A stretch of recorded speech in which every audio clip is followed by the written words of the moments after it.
You're listening to The Globalist, first broadcast on the 6th of March, 2026 on Monocle Radio.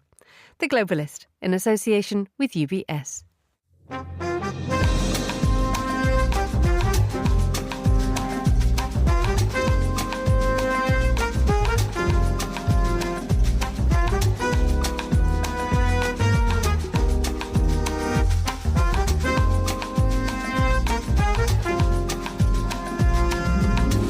Live from London, this is The Globalist with me, Emma Nelson. A very warm welcome to today's programme. Coming up.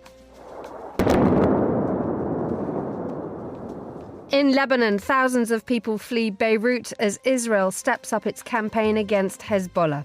We'll examine how the war in Iran has reopened fronts across the region. Also ahead in the next 60 minutes, Colombia goes to the polls in an election expected to expose a splintered political map. Plus the papers, what we learned and... Whenever anybody gets hold of things, they feel that they have to have a slogan almost. And the people I work with kept saying it was a reawakening. We celebrate the reopening of Simpson's, one of London's landmark restaurants. That's all coming up on The Globalist, live from London.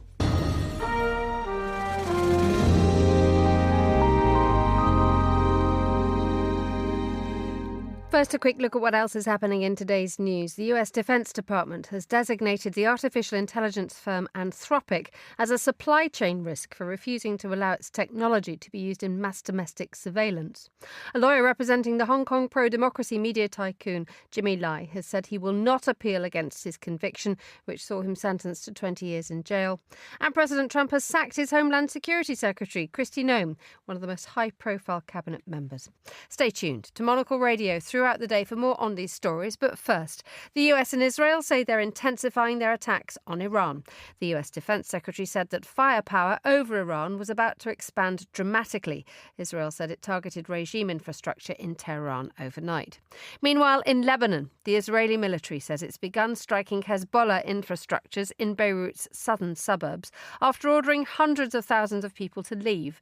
Hezbollah has responded by warning Israelis living within 5 kilometres of the Lebanese border to leave their homes. Well, I'm joined now from Lebanon by the journalist Kim Ghattas, who's a contributor to The Atlantic and contributing editor to the Financial Times.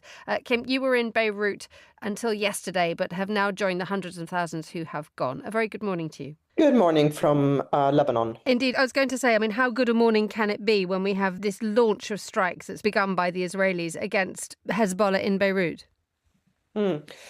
So these strikes have been ongoing since Sunday.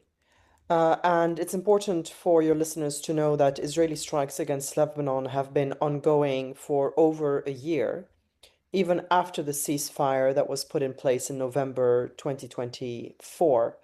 These strikes don't make headlines, but they're a daily occurrence.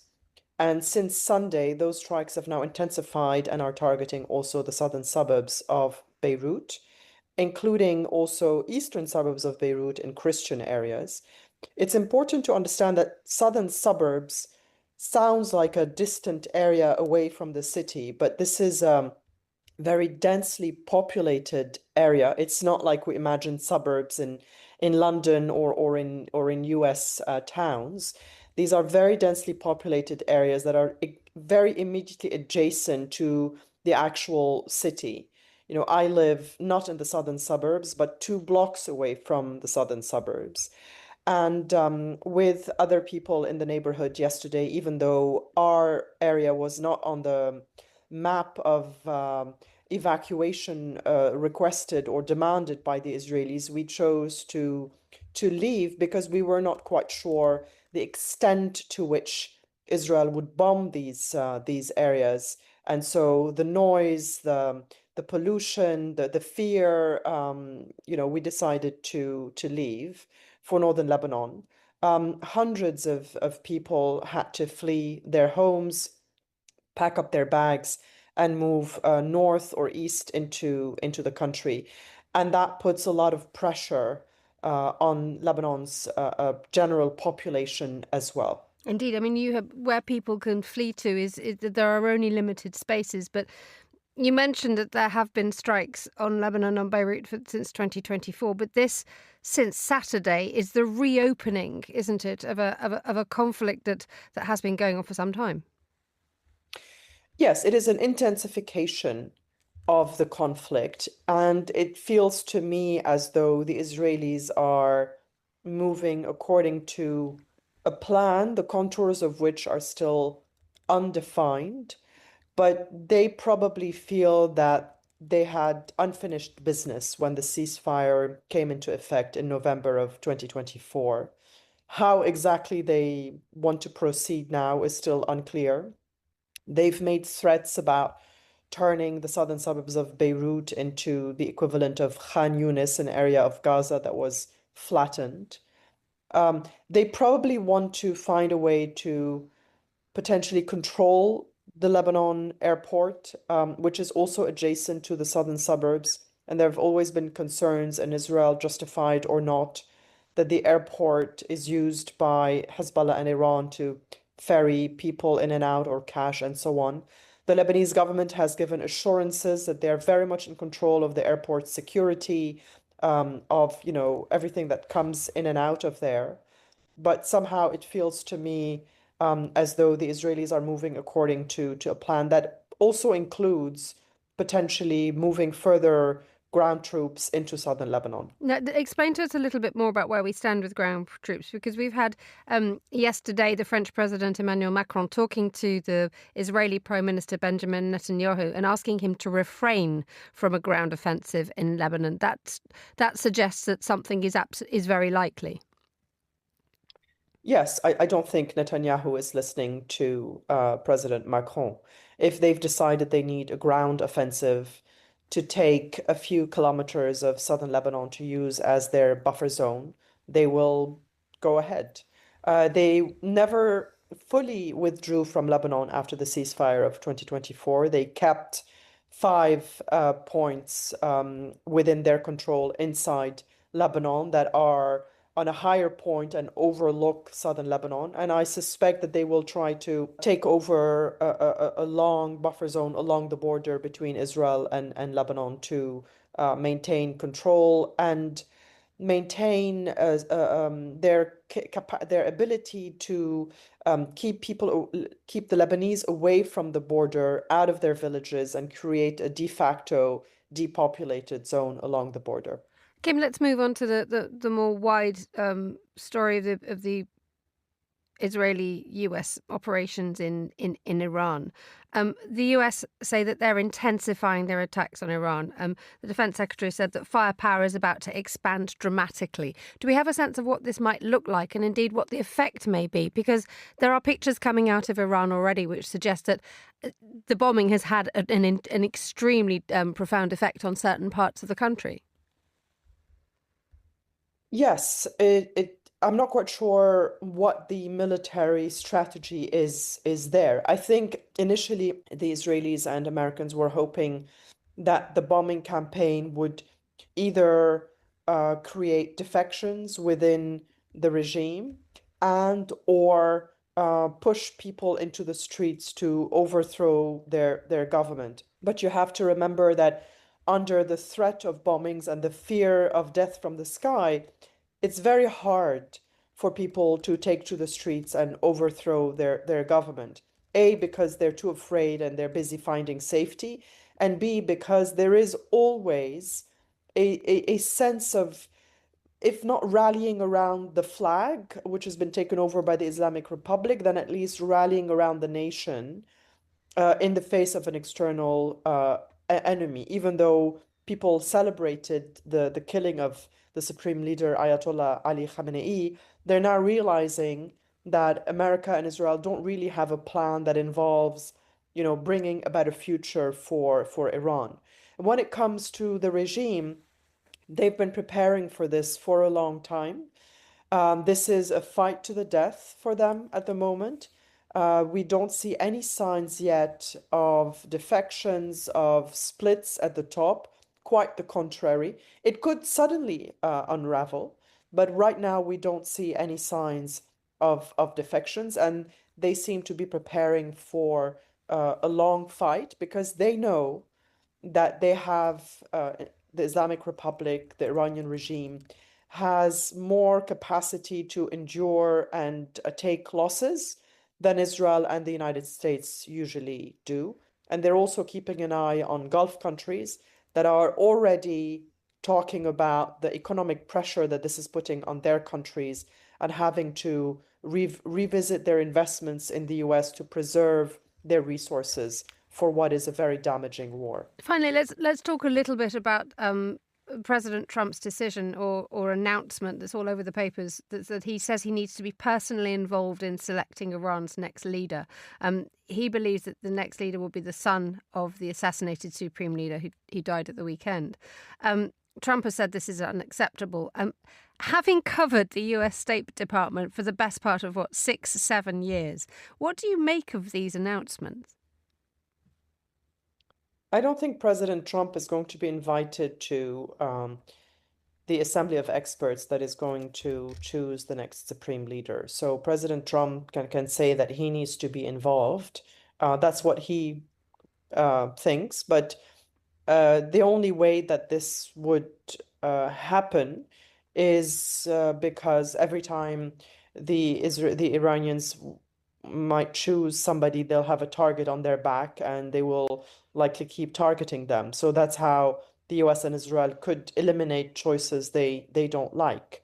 But, some of what President Trump is saying is, of course, nonsensical. He's now saying also that, the Iranian regime has been decimated for a 10-year period.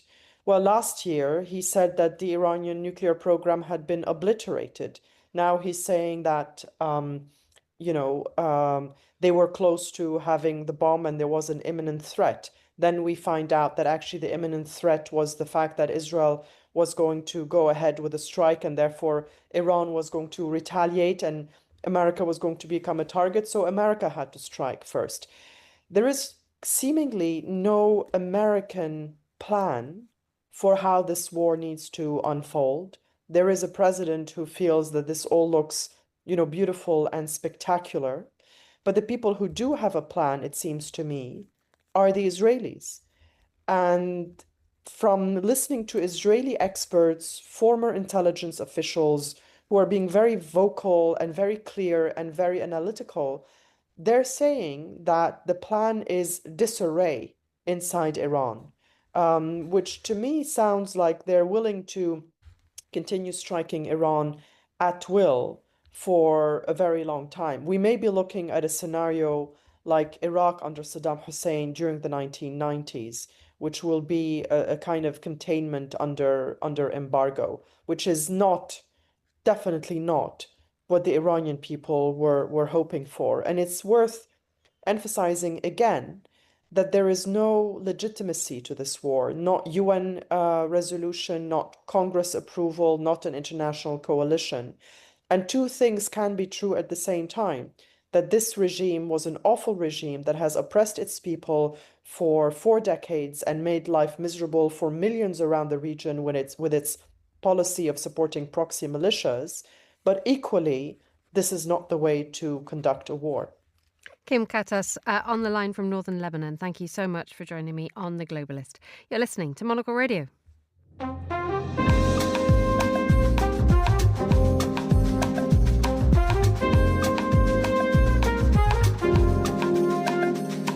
Now, the United States House of Representatives has rejected a resolution to halt Donald Trump's military actions against Iran. It's the latest test of the US president's decision to go to war against Iran, a move which is seen by Democrats as an overreaching of the president's executive powers. Well, H.J. Meyer is a reporter based in Washington, D.C. H.J., welcome back to Monocle Radio. Glad to be back. Now, just explain to us why this resolution failed. Well, it failed because, the parties voted along party lines. And I think, as you mentioned, that nobody at the moment has an appetite to really rein in the president. With Republicans being in charge of the House of Representatives, have the majority there. There's just among Republicans no appetite at the moment. What is it now, the day 7th after the strikes, to rein in his power and to take back constitutional powers that Congress actually has. And that's why the vote failed. And the reason that the Democrats brought this in the first place was because they firmly believe that you cannot launch a military strike if you are America without congressional approval.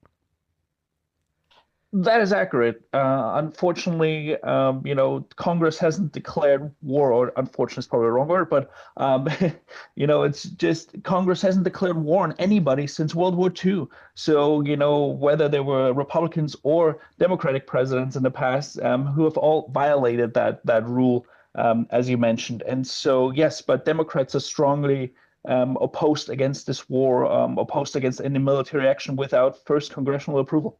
And this is something that is a much wider question, isn't it? Because we've seen the US launch strikes against Iranian nuclear facilities last year. We saw the seizing of Venezuela's President Nicolas Maduro in January. And these were all military operations which were ordered without congressional approval. So what does this say about the way that things are playing out within Washington? Well, I think it just shows how much power at the moment is in the executive branch, and especially with this president.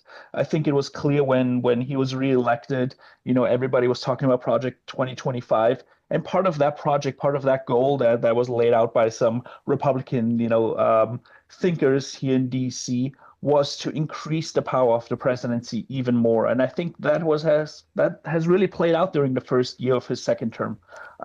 Trump has really amassed more power. And as you mentioned, especially when it comes to military action, he has just, used, other, methods and other, reasons to launch those strikes without first going to Congress, without first explaining himself, which is the big difference that some people have pointed out to, when we talk about the Iraq war, for example, where the administration at least tried to make a case for the war, even though we now hindsight 2020, we know that case obviously was based on lies. And indeed, just explain to us what the more general reaction in the United States is to this pursuing of a path without congressional approval, which Donald Trump now seems very comfortable with. I think, from a political perspective here in D.C., it's obviously, there's this question about a power struggle. But from the general public's perspective, there's just absolutely no appetite here, to get once again into a war, especially in the Middle East. There's a fear of this becoming another endless war that the U.S. is engaged in. Polls before the strikes were launched last Saturday have shown that the majority of Americans are against any military intervention. And so the general public is really not in favor of this. Now that it has begun, the hope is obviously that this will become somewhat of a fast victory for the U.S. But, Donald Trump, Pete Hegseth, the defense minister, they have not really laid out any specific timeline. I think the latest we've heard is 4 weeks. It could be 6 weeks, could be 8 weeks. But in general, there's no appetite. And I think we should also mention that within the Republican Party, there's this split among Republicans, how they feel about this war. There's the MAGA side, really Trump's base, who's actually very opposed against any, war, against any interference. I think even Trump during his campaign in 2024 promised not to get America back into any foolish wars. And now here we are again. And then the hawkish, people within the Republican Party, somebody like a Senator Lindsey Graham, I think, who's at the moment really in the forefront of this, who called for regime change, who, called for intervention in Iran, who called for the intervention in Venezuela. And they also actually want to see intervention when it comes to Cuba. Finally, let's touch briefly on the departure of the Homeland Security Secretary, Kristi Noem. She was one of Trump's most high-profile cabinet members. She was an absolute lover of photo opportunities, and she is arguably the first big high-profile scalp that Trump has got rid of in the first year of his tenure. Yeah, that's accurate. I think, It came somewhat surprising yesterday when Trump posted it on his social media account that he was going to replace her with the Republican senator, Mr. Mullen from Oklahoma. And yeah, you're right. It's the first real shakeup, which is a complete departure from the first administration, where it seemed like, Trump was firing his cabinet members, almost on a weekly basis. But this one, it was a long time coming at the end. You mentioned, she was somebody who loved to be, in the spotlight. And obviously after the tragedies that happened in Minneapolis earlier this year, where, immigration enforcement officials shot and killed 2 American citizens, and where, there were some miscommunication about how to present what transpired in Minneapolis to the American public. And then just earlier this week, Noam had 2 congressional hearings with the House and the Senate, and she was grilled by actually Democrats and Republicans. And one of the situations that came to the forefront was a commercial campaign that cost more than $200 million, where she basically, if you turn on US TV, if you go on YouTube, you see Kristi Noem talking about, in this case, specifically to illegal immigrants, and basically telling them, get out of the country, otherwise we come after you. And in this congressional hearing, especially in the Senate hearing, she said that Donald Trump basically approved that commercial campaign. And then, as we saw yesterday in an interview with Reuters, Trump denied that, and I think that was really the last straw, and that's why we see this replacement now happening. Apparently, she's taking now a position as some special envoy to the Shield of the Americas, which is a new initiative that will be launched this weekend in Florida, that focuses on the Western Hemisphere and the fight against drug cartels. H.J. Mai in Washington, D.C., thank you so much for joining us on Monocle Radio. Still to come on today's programme. We learned that, aside from the small matter of losing $300 million worth of air combat capability to one overly excitable Kuwaiti pilot, everything was going brilliantly. Andrew Muller brings us the view of the past week in What We Learned. Stay tuned to The Globalist. Craft is a matter of perspective, a unique outlook, an obsessive attention to detail. With UBS's Chief Investment Office Houseview, we're focused on identifying the latest investment opportunities and market risks to help you achieve your financial goals, so you get the big picture broken down into thought-provoking insights. Delivered daily and curated by over 200 globally connected, locally active analysts. UBS. Banking is our craft.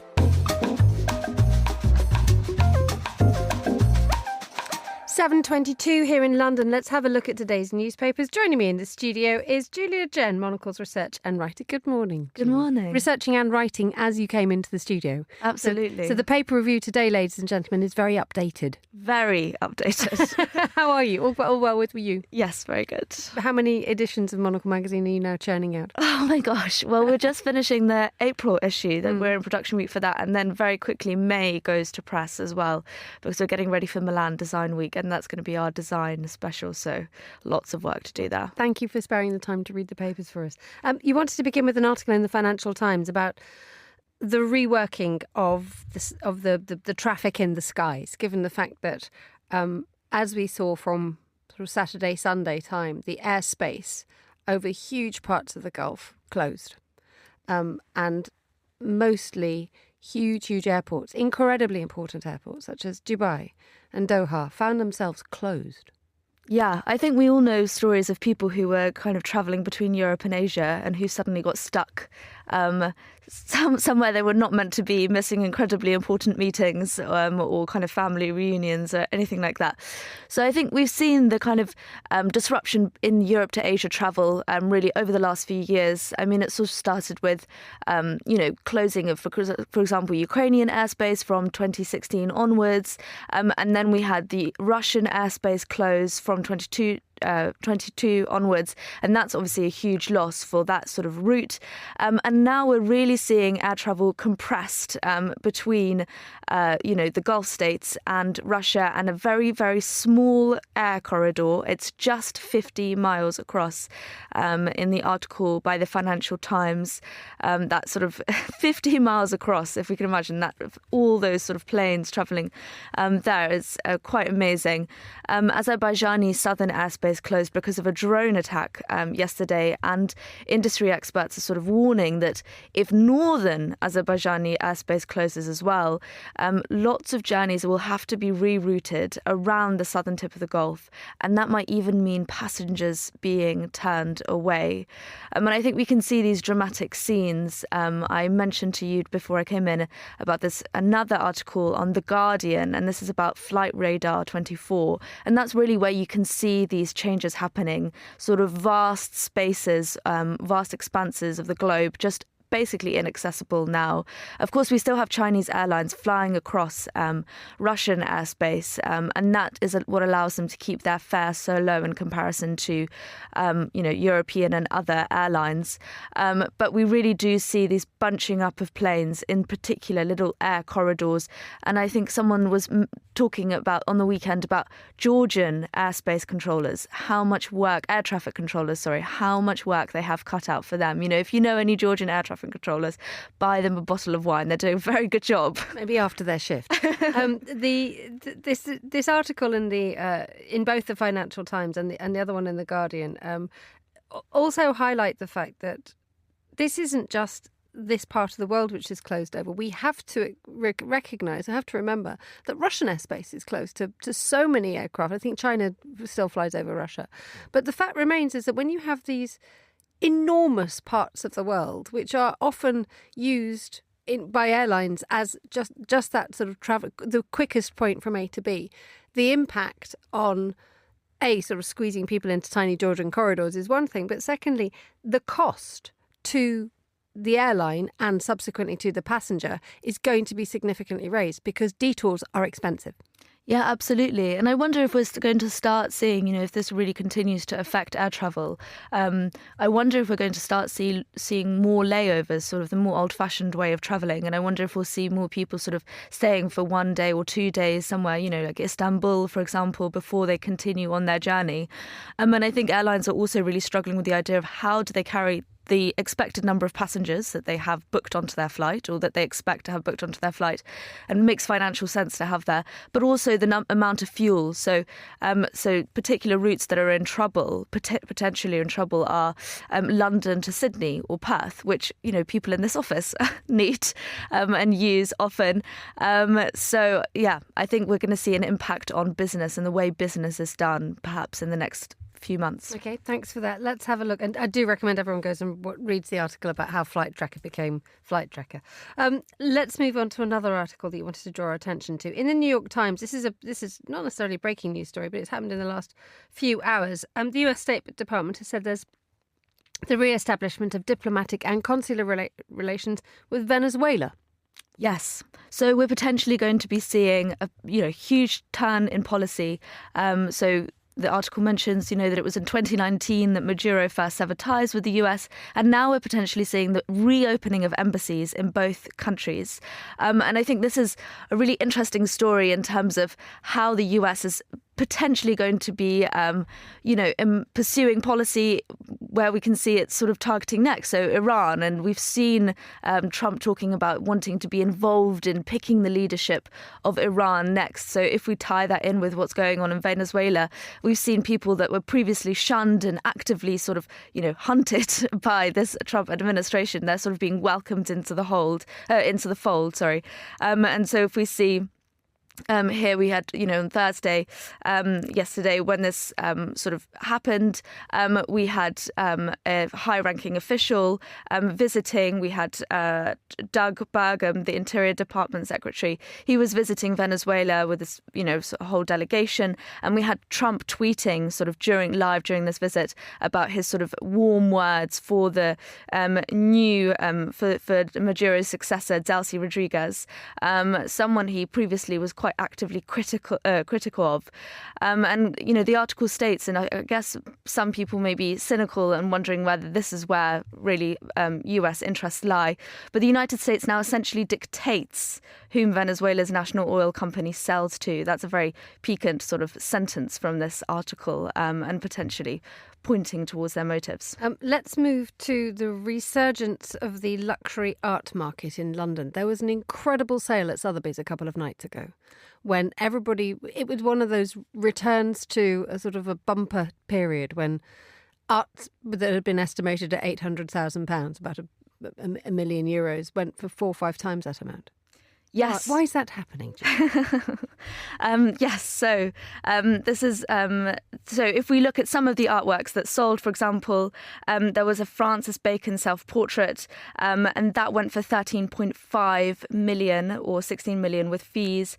And that's a very famous self-portrait that he made after a sort of drunken brawl. And he made it for his doctor after he sort of fixed up his face post-brawl. So very sort of, strong piece. And then there was a particular star of the show was Leon Kossoff's children's swimming pool, Autumn Afternoon. And that was sort of valued at around 600,000 to 800,000. And we saw that going for 4.5 million, which is quite a big jump and a very good sign for the art market in London. But there's an interesting quote in that article, which is about, you know, are people just used to instability now? So we've seen quite a big drop in the last few years, sort of in the London art market. We've seen that from Brexit, but also from geopolitical sort of instability. People not sure where to put their money, not sure whether this is the right sort of place to invest in.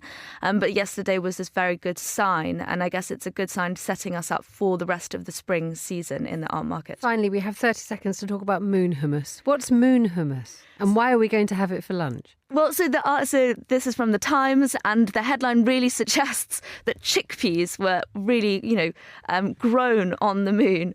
Now, if you read it carefully and if you really get into the intricacies of the scientific sort of details here, it's actually a lunar sort of simulate soil, so it's not quite on the moon yet. But chickpeas were grown successfully in simulated lunar soil, but we're not sure if we can eat them yet. We're not sure if there's too much aluminium. That's a shame. I was looking forward to it. Julia Jen, Monocle's researcher and writer, thank you so much for joining me in the studio.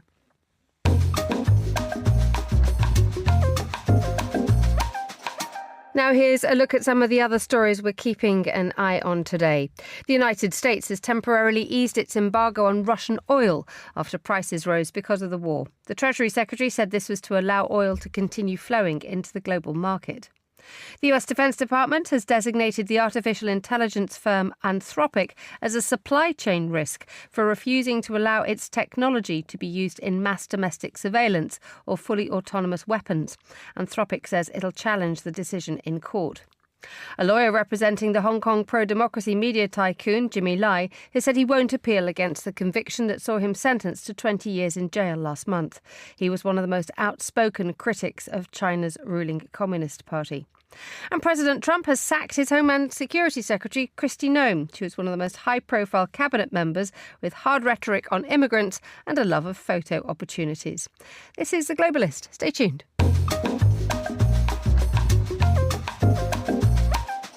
It's 7:33 here in London. That's 2:33 a.m. If you are listening in Bogota, good morning. Elections are being held in Colombia this weekend with the prediction that this could lead to the creation of one of the most fragmented parliaments that the country has ever seen. To walk us through it, Oscar Guardiola Rivera, professor in international law, international affairs at Birkbeck College and an expert on Colombia, because indeed you are Colombian. Welcome back to the studio, Oscar. Good to see you. Always such a pleasure being here. Right, so run us through the lie of the land for this election, because it seems that so many things are at play with so many candidates of so many party sizes that it's very, very hard to try and make sense of this.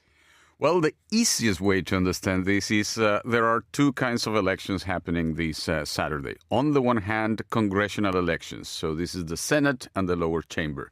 Very important, of course, lawmaking, law production, and so on and so forth.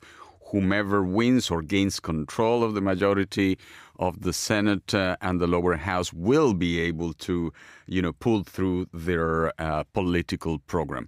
On the other side, we have the so-called consultation. These are the parties that are trying to gain a foothold in the coming presidential election, because the problem with this consultation is that the three favorites for the presidential election are not taking part. So there is a bit of apathy when it comes to this one. However, whomever wins can gain some traction. They are not taking part for various reasons. The candidate from the left, who is the favorite so far in all the polls to win the presidential election, is not taking part because of a questionable legal decision that barred him from entering the big consultation of the left. Really questionable, loads of problems there. It has been widely interpreted in Colombia as right-wing judges trying to, put a spanner in the works of the left presidential campaign. So what is likely to happen this weekend? Well, what is likely to happen is, some 20 to 22 million people can vote in these ones.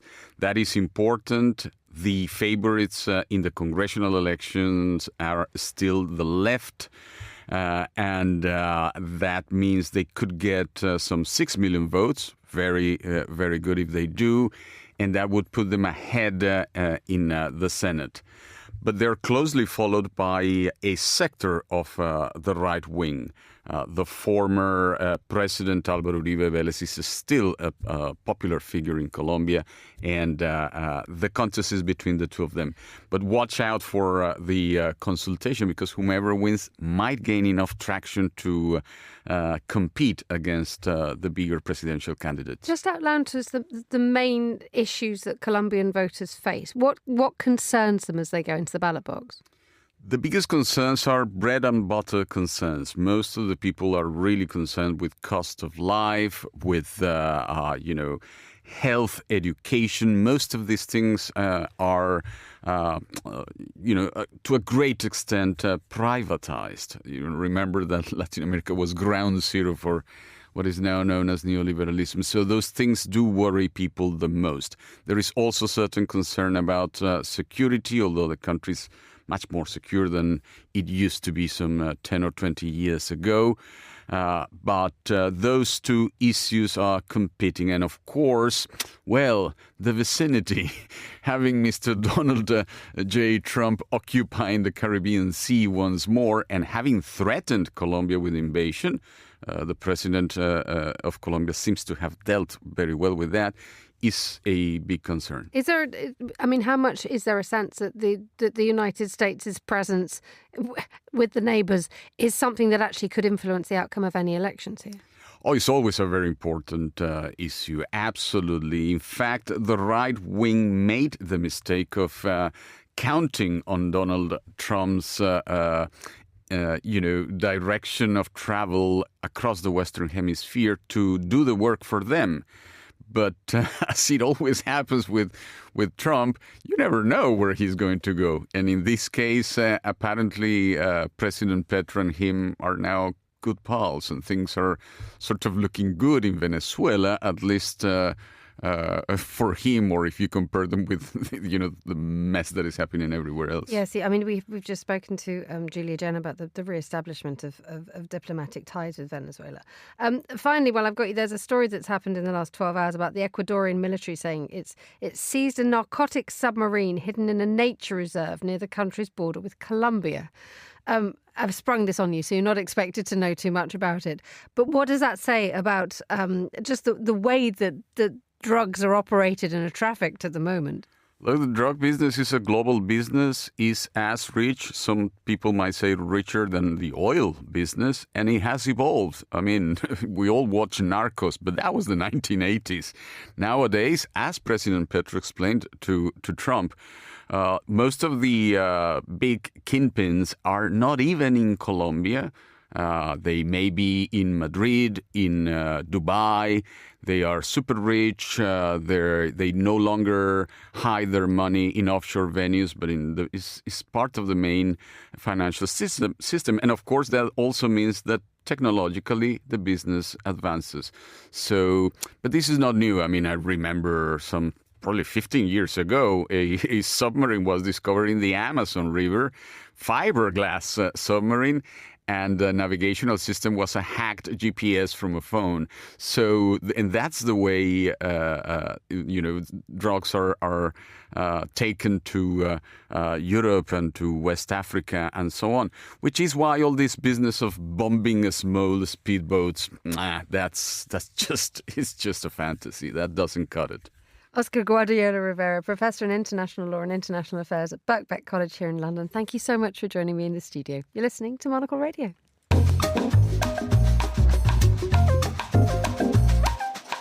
It's Friday, which means it's time for What We Learned. Here's Andrew Muller. From the halls of Montezuma to the shores of Tripoli. We learned this week that a year and a bit or so is a long time in politics. I will tell you, you're not going to have a war with me, and you're not going to have a third world war with me. That I can tell you. Our interest, I think, very much is in not going to war with Iran. The foolishness with which we ricocheted around the world, intervening, think it was in our best interest, when really we just overturned the table and created something worse in almost every single scenario. We learned the same people who had quite recently assured anyone who asked that there was no even faintly imaginable way the United States would ever go to war with Iran specifically, or embark on campaigns of regime change generally, as this was something only a total idiot would even suggest, had instead decided on mature reflection that actually it was an absolutely dandy idea. How hard can it be? What could possibly go wrong? I guess the worst case would be we do this and then somebody takes over who's as bad as the previous person, right? That could happen. And we learned that whatever it took, operations would enjoy the complete and unwavering attention of the Commander-in-Chief. Somebody said today, they said, oh, well, the president wants to do it really quickly. After that, he'll get bored. I don't get bored. Until, and we counted, literally 66 seconds later. We're adding on to the building a little bit. We're improving the building. See that nice drape? I picked those drapes in my first term. I always like gold, but I think we can save a lot of money. I just saved curtains. Operation Rolling Blinds, is that anything? Come on, like Operation Rolling Thunder. It's an extremely deft and learned allusion to the Vietnam War and a previous American air campaign which had effects other than those anticipated by its planners. Wasted on you people, honestly. Let us now have, for the first time in the history of this, the weekly What We Learned monologue on Monocle Radio, at least so far as we can recall, an authentic Kuwaiti military march.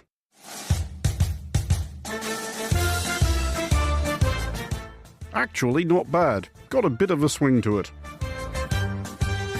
For we learned that at least one Kuwait Air Force FA-18 pilot was furiously riffling through the rules attending the designation of the title of Fighter Ace, i.e. can you count 3 towards your requisite 5 aerial kills if the aircraft you shot down were nominally on your side. Now, the new video appears to show one of the 3 American fighter jets going down over Kuwait in what the U.S. military now calls a friendly fire incident during an Iranian attack. Would be a bold move in these circumstances to paint the silhouettes on your nose cone.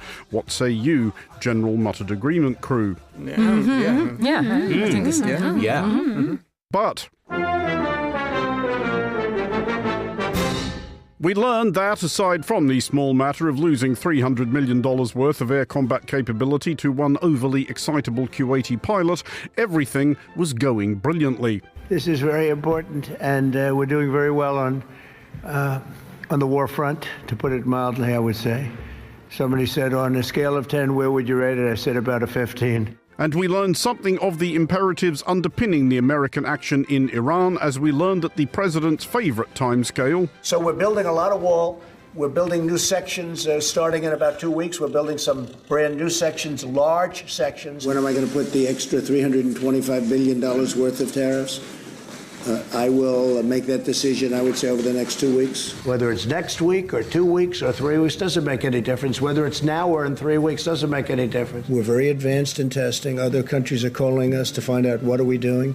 And by the way, within 2 weeks, you'll see numbers and you'll see different forms of testing. If you didn't have our military equipment, this war would have been over in 2 weeks. Had very much been a factor. If we didn't hit within 2 weeks, they would have had a nuclear weapon. If we didn't do the B-2 attack. Though we, for one humorous news monologue, could absolutely have sworn that circa last June, Iran's key nuclear enrichment facilities have been completely and totally obliterated. So we learned that Iran had gone from complete and total obliteration to 2 weeks from launch in just 9 months, which is actually not unimpressive. I think it's, Unless, of course, and remote though we can surely all agree this prospect is, Donald Trump, of all people, has simply no idea what he is doing or saying. For we learned, or at least were reminded, of the existential seriousness of the threat. When crazy people have nuclear weapons, bad things happen. We'll be needing another bang on the awkward coughing and chairs scraping clip. But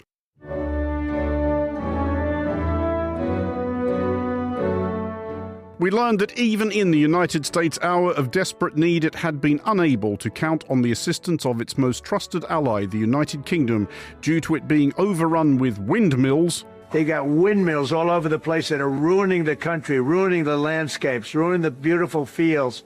And Sharia courts. In the UK, you have a terrible mayor of London, terrible, he's an incompetent guy. But you have Sharia courts adjudicating law. We did obviously seek a ruling on whether we were even allowed broadcast this observation from the local mufti, but it turned out he was busy installing windmills. For Monocle Radio, I'm Andrew Muller.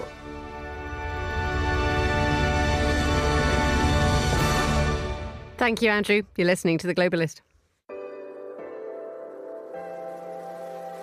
IQ, EQ, and AI.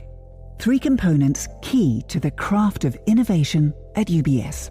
Because to stay ahead in a rapidly evolving age, you need a partner with decades of experience, endless passion for the work, and a finger on the pulse of leading technologies, bridging human expertise with artificial intelligence, all to elevate you.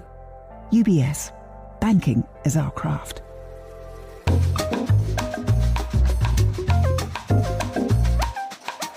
Now, Finland says it plans to lift its long-standing ban on having nuclear weapons on its territory. The government says it'll allow one of NATO's newest members to be fully protected in all situations. To bring us up to date with that and other stories from the Nordic region, Petri Bertsoff is our Helsinki correspondent. Good morning, Petri. How's Helsinki looking? Good morning, Emma. Helsinki is very sunny, and it's always lovely to start the day by talking about nuclear war. Yes, absolutely, or rather deterrence. So let's try. Should we maybe perhaps? Okay, let's go for full war. Why has Finland decided to make this decision? Yes, so the backdrop to this is that Finnish law currently prohibits nuclear explosives in all forms, importing, manufacturing, possessing, even obviously detonating, but even transiting them via the country. They're all explicitly banned. And of course, now Finland being a NATO member, for NATO's nuclear umbrella to really be credible as a deterrent, as you say, all the NATO members really need to allow also the transit of nuclear weapons. So this is sort of the backdrop to why Finland is now planning to change the law. Mind you, Finland would still not allow nuclear weapons to be sort of placed permanently on its territory, but this would only apply to transiting them. And of course, this comes at a time when yesterday we heard the French President Emmanuel Macron saying that he wants to extend France's nuclear deterrent to cover also other parts of Europe. The interesting thing is it marks another step, doesn't it, in a real transformation of the way that Finland approaches defence in the last 3 to 4 years. Absolutely. This is massive. I mean, for a good part of more than a century, Finland sort of built itself as a neutral country, not part of any military alliance, obviously not part of any nuclear umbrella, not that of the Soviet Union, but not that of NATO either. And now going all in NATO membership and also allowing nuclear weapons on its territory, at least in transit. So that marks a significant shift, as you say. Let's move to Sweden, where again on a bit of a war footing, Sweden has told its citizens to hold cash in case of a war or crisis. The Swedes are very good at this kind of stuff about sort of emergency preparedness. Yes, they are. But Emma, we have to bear in mind that unlike you and I, Emma, whose wallets are bulging with cash, Swedes actually are mostly just using their cards. It's almost a cashless society. There's a lot of shops that don't even accept cash anymore. And it's one of the, I would say, out of countries that I've been to, sort of the most digital that I've ever seen. But now it's backtracking on this when with the Swedish central bank, the Riksbank, advising all households to keep about 1,000 Swedish kronor, that's about a little bit less than 100 euros, in cash per adult at home. And this is, of course, to sort of prepare for a potential scenario in which digital transfers and banking don't work, and you sort of have to go back to a cash economy, which, based on my experience, most of at least Southern Europe still functions. And I remember when I was living in Rome, you just sort of pay with cash almost everywhere. And the Swedish bank, as you mentioned, the Riksbank, has said that actually it's the importance of the general public in terms of their role in total defence and national preparedness. Exactly. It's part of this bigger plan that Sweden is now really pushing for this. They call it the total defense, meaning that it's not only weapons and the army that defends Sweden, but also that, the nation as a whole is prepared, sort of a prepper nation, if you will, just keeping keeping cash at home and keeping stockpiles of food at home as well, in case just all kinds of essentials really at home, medicine included, in case there are either cyber disruptions or then full out war. And very briefly, we've got just a matter of seconds to talk about the fact that the Riksbank's actually called for a law to protect cash. Yes, exactly. That law needs to still pass by the parliament, so it hasn't been ratified yet. But exactly, they would actually codify this into law. So this is more than a recommendation. That's how serious they are. But let's see how the Swedes can they count the money again. They're so used to just paying with their phones and their cards. Petri Burtsoff, Monocle's Helsinki correspondent, with a wallet full of cash. Thank you so much for joining us on the line. You're listening to The Globalist.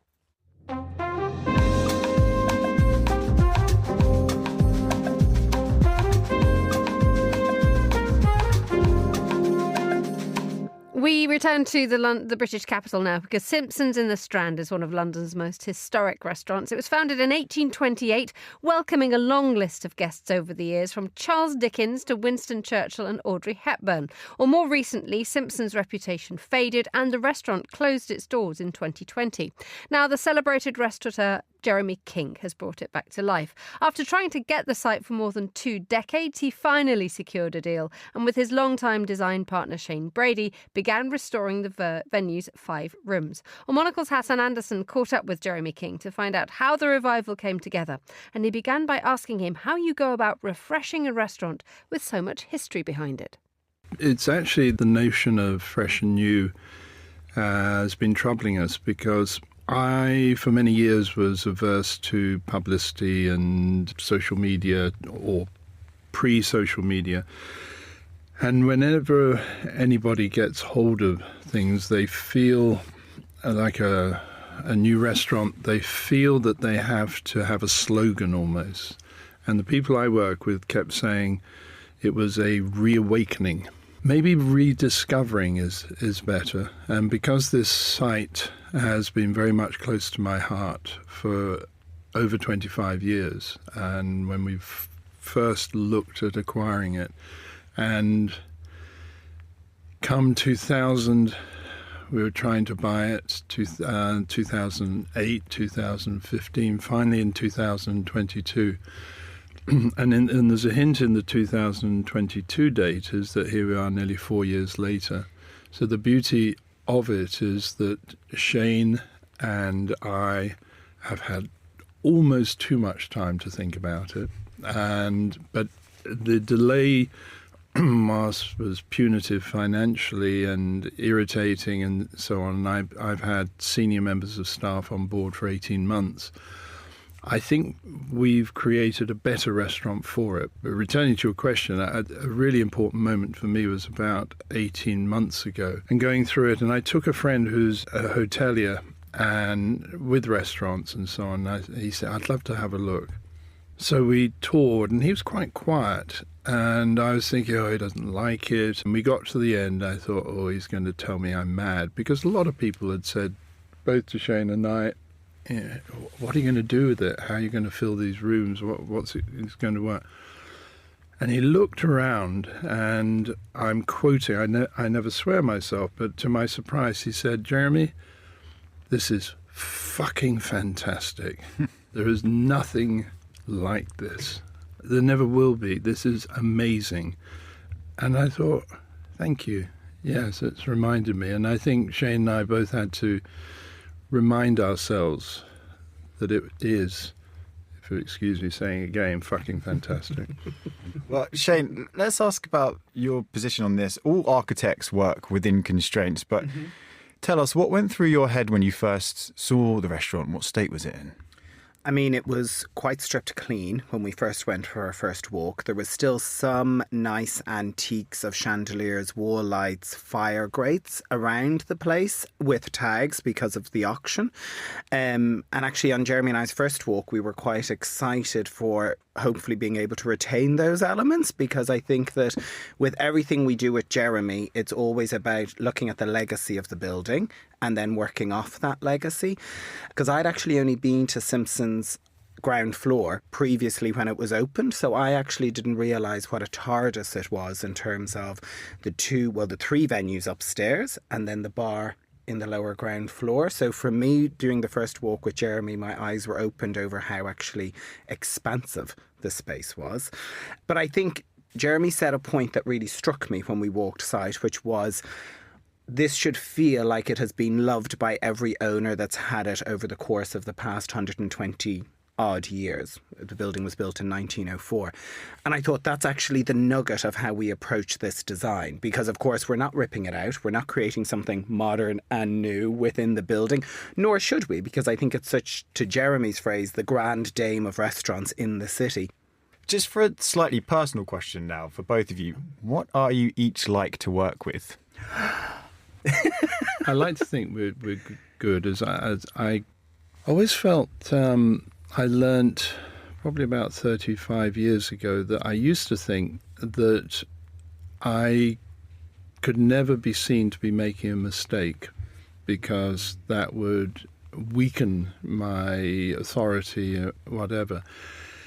And I think Shane and I are both people who readily admit their mistakes now, and happy to admit they're wrong, but at the same time argue it. You see, I'd hate it if Shane just was obsequious in any way towards me. I always remember the first day I met Jeremy. I'm not sure he'll remember this. It was in a presentation at David Collins for the Delaunay, and it was the first time I was in a meeting with you, and when we were leaving, or you were leaving, we said goodbye. Gentleman Jeremy shook my hand and said, not verbatim, but something along the lines of, we'll be talking a lot, or we'll spend a lot of time together. And I didn't realise then that meant 15 years. I thought that meant 9 months to get the Delaunay open.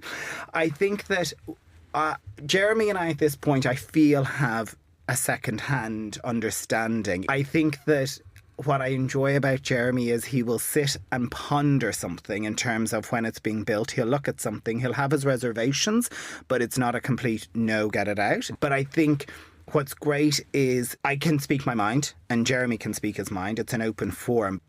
The marvellous pairing of the interior designer Shane Brady and restaurateur Jeremy King in conversation with Monocle's Hassan Anderson. And Simpsons in the Strand is taking bookings from the 30th of March, everybody.